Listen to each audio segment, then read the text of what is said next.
এই মুহূর্তে গুরুত্বপূর্ণ সব আপডেট ও বাংলা সংবাদ দেখতে আপনাকে স্বাগতম। প্রথমে জানিয়ে দেব, একাই পরিচালনা করেন অনলাইন জুয়ার ৩৮ অ্যাপ, ডিবির অভিযানে গ্রেফতার। ডক্টর ইউনূসের চেয়ে হাজার গুণ ভালো দেশ চালাচ্ছেন তারেক রহমান, বললেন কাদের সিদ্দিকী। অন্ধকারে মোজতবা খামেনির সঙ্গে বৈঠক, আসল মানুষ কিনা প্রশ্ন পেজিশকিয়ানের। রাজধানীতে ৫৭ লাখ টাকার জাল নোটে স্বর্ণ কেনার চেষ্টা, হাতে নাতে ধরা। সর্বশেষে জানাবো, ইয়েমেনের সামরিক ঘাঁটিতে হৌথি হামলায় নিহত ৩০। শিরোনাম শুনলেন, এবারে বিস্তারিত। তবে একটা অনুরোধ থাকবে, এই ভিডিওতে একটা লাইক ও কমেন্ট করে জানিয়ে দিন কোন জেলা থেকে বা কোথা থেকে দেখছেন। একাই পরিচালনা করেন অনলাইন জুয়ার ৩৮ অ্যাপ, ডিবির অভিযানে গ্রেফতার। একটিমাত্র স্মার্টফোন ব্যবহার করে নিজের নামে নিবন্ধিত ৩৮টি অনলাইন ক্যাসিনো অ্যাপের মাধ্যমে জুয়ার বিশাল নেটওয়ার্ক পরিচালনার অভিযোগে খোরশেদ আলী বয়স ৩০ নামের এক যুবককে গ্রেফতার করেছে ঠাকুরগাঁও জেলা গোয়েন্দা পুলিশ। বৃহস্পতিবার ৬ আগস্ট রাতে ঠাকুরগাঁও সদর উপজেলার জামালপুর ইউনিয়নের মালিগাঁও এলাকা থেকে তাকে গ্রেফতার করা হয়। গ্রেপ্তার খোরশেদ আলী ওই গ্রামের তোফাজ্জল হোসেনের ছেলে। ডিবি পুলিশ জানায়, বৃহস্পতিবার রাতে গোপন সংবাদের ভিত্তিতে চালানো বিশেষ অভিযানে খোরশেদ আলীকে গ্রেফতারের পর তার ব্যবহৃত স্মার্টফোনটি জব্দ করা হয়। প্রাথমিক ডিজিটাল ফরেনসিক যাচাইয়ে তার ফোনটিতে ৩৮টি অনলাইন ক্যাসিনো সংশ্লিষ্ট অ্যাপ ইনস্টল করা ছিল। এসব অ্যাপের মাধ্যমে তিনি ইন্টারনেট ভিত্তিক জুয়ার কার্যক্রম পরিচালনা করতেন বলে অভিযোগ রয়েছে। খোরশেদ আলী বিভিন্ন অনলাইন পোর্টাল, ওয়েবসাইট এবং মোবাইল অ্যাপ ব্যবহার করে নিজ নামে তৈরি ক্যাসিনো আইডির মাধ্যমে অনলাইন জুয়ার কার্যক্রম পরিচালনা করতেন। তদন্তে উঠে এসেছে, অভিযুক্ত খোরশেদ কেবল নিজে জুয়া খেলতেন তাই নয়, বরং স্থানীয় বহু তরুণ ও সাধারণ মানুষকে অনলাইন ক্যাসিনোয় যুক্ত করতেন। তার কার্যক্রমের মাধ্যমে অনেকে অর্থনৈতিকভাবে ক্ষতিগ্রস্ত হয়েছেন বলে অভিযোগ উঠেছে। স্থানীয়দের অভিযোগ, প্রলোভনে পড়ে অনলাইন জুয়ার জড়িয়ে বহু পরিবার দেউলিয়া হয়েছে এবং ঋণের চাপে পড়ে আত্মহননের মতো ঘটনাও ঘটেছে। খোরশেদের গ্রেফতারের পর স্থানীয়রা সন্তোষ প্রকাশ করে এ জাতীয় অপরাধের বিরুদ্ধে নিয়মিত পুলিশি অভিযানের দাবি জানিয়েছেন। এ ঘটনা নিশ্চিত করে জেলা গোয়েন্দা শাখা পুলিশের অফিসার ইনচার্জ গোলাম রসুল জানান, মাদক অনলাইন ক্যাসিনো সমাজের জন্য একটি বড় অভিশাপ। তাই মাদক অনলাইন জুয়া ক্যাসিনো সহ সব ধরনের অপরাধের বিরুদ্ধে আমাদের জিরো টলারেন্স। অপরাধী যেই হোক না কেন, তাদের বিরুদ্ধে আমাদের অভিযান অব্যাহত থাকবে সবসময়।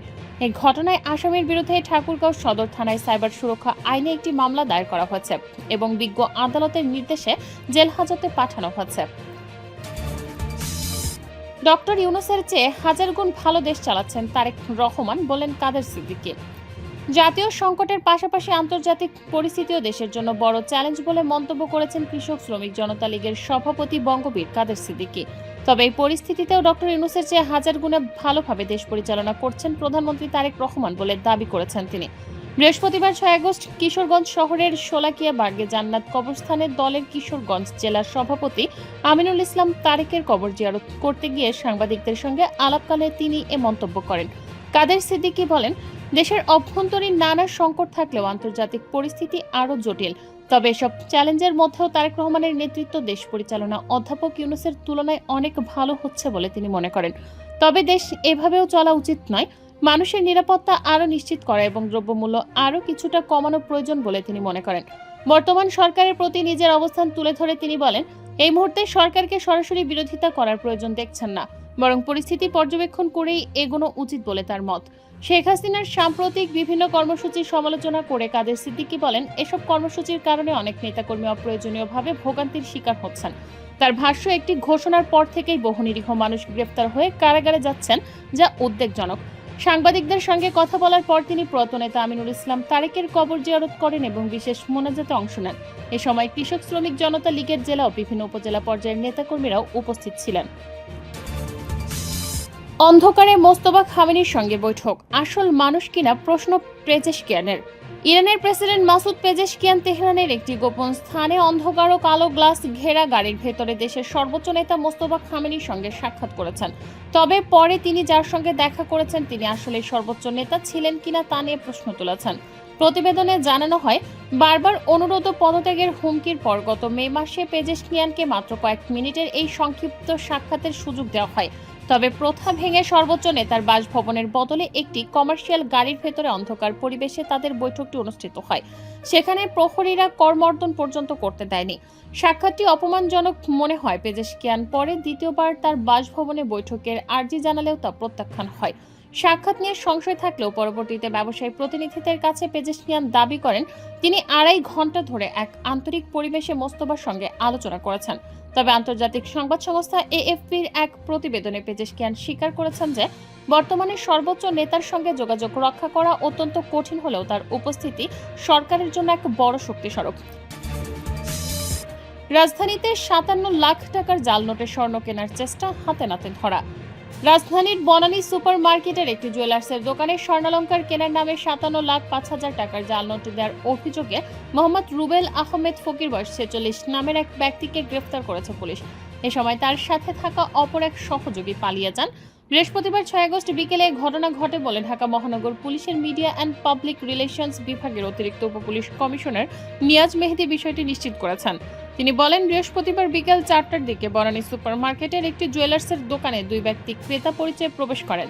তারা এক আত্মীয়ের বিয়ের জন্য প্রায় 20 থেকে 21 ভরি স্বর্ণালংকার কেনার আগ্রহ প্রকাশ করেন। স্বর্ণালংকার পছন্দ করে বিল করার পর মূল্য পরিশোধের জন্য একটি কালো ট্রলি ব্যাগ থেকে টাকার বান্ডেল বের করেন। পুলিশ জানায়, টাকাগুলো দেখে দোকানের কর্মচারীদের সন্দেহ হলে তারা সেগুলো কথিত জাল নোট হিসেবে শনাক্ত করেন। বিষয়টি টের পেয়ে দুই ব্যক্তি পালানোর চেষ্টা করেন।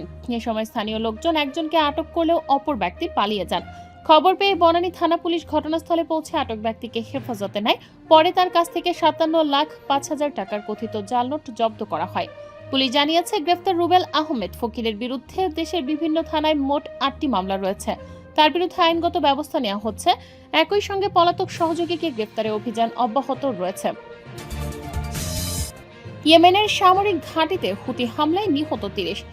ইয়েমেনের হাদ্রামাউত ও মারিব প্রদেশের সরকারি সামরিক শিবিরে হুথি গোষ্ঠীর ক্ষেপণাস্ত্র ও ড্রোন হামলায় অন্তত 30 জন সেনা নিহত ও 15 জন আহত হয়েছেন। হুথি সামরিক মুখপাত্র ইয়াহিয়া সারি দাবি করেন যে 8টি ক্ষেপণাস্ত্র ও ড্রোনের সাহায্যে চালানো এই হামলায় শত শত হতাহতের ঘটনা ঘটেছে। বৃহস্পতিবার 6 আগস্ট দুপুরে হাদ্রামাউত ও মারিবের সীমান্ত রক্ষায় থাকা সৌদি সমর্থিত homeland shield forces, emergency forces এবং ফার্স্ট মিলিটারি রিজিয়নের প্রশিক্ষণরত সেনাদের ওপর এই আঘাত হানা হয়। হামলার সত্যতা নিশ্চিত করে ইয়েমেনি সেনাবাহিনী একে তাদের পূর্ববর্তী পদক্ষেপের প্রতিক্রিয়া হিসেবে উল্লেখ করেছে। তারা জানায় যে মারিবের উত্তরে আল জাও প্রদেশ থেকে ক্ষেপণাস্ত্রগুলো ছোড়া হয় এবং নিহতের সংখ্যা আরও বাড়তে পারে বলে আশঙ্কা করা হচ্ছে। মার্কিন দূতাবাস এই আক্রমণকে কাপুরুষোচিত সন্ত্রাসী কাজ বলে নিন্দা জানিয়েছে। অন্যদিকে সৌদি নেতৃত্বাধীন জোট জানিয়েছে যে ইয়েমেনের সীমান্ত সংলগ্ন নাজরান শহরে হুথিদের ছোড়া প্রক্ষেপণের আঘাতে নারী ও শিশুসহ 11 জন সাধারণ নাগরিক আহত হয়েছেন। যদিও হুথিয়ার সঙ্গে সঙ্গেই এই দায় স্বীকার করেনি। হুথি মুখপাত্র ইয়াহিয়া সারি জানান, ইয়েমেনি সরকারি বাহিনী সামরিক তৎপরতা বৃদ্ধির জবাবে তারা এই হামলা চালিয়েছেন এবং সেনাদের সৌদি শিবির ছেড়ে ঘরে ফেরার সতর্কবার্তা দিয়েছেন। ইয়েমেনের পরামর্শ ও পুনর্বাসন কর্তৃপক্ষের সহসভাপতি আব্দুল মালিক আল মেকলাফি এক্সে এক বার্তায় বলেন যে চাপে পড়ে হুথিরা যুদ্ধ দীর্ঘায়িত করতে এই পথ বেছে নিয়েছে।